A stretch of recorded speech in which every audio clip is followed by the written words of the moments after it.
涼しくなってきてエアコンが効かなくなってきたのだ。何よ、エアコン持ってるマウント？そういうのやめなさいよ。エアコン持ってないの。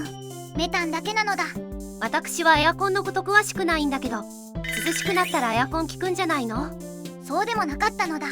暑い時のエアコン。暑い。冷やすそうだ。氷河期が来るまで冷却し続けます。ちょっと涼しくなった時。あ、もう秋じゃん。やめやめ。はい、停止。涼しくなってよかったね。まだ30度あるのだ。設定温度下げるのだ。ポチ。冷やすそうだ。氷河期が来るまで冷却してやるからだ。泡は寒いのだ。設定温度上げるのだ。もう冬じゃん。冷却やめやめ。ああ、もう完全に冷えてるわ。暑いのだ。という感じなのだ。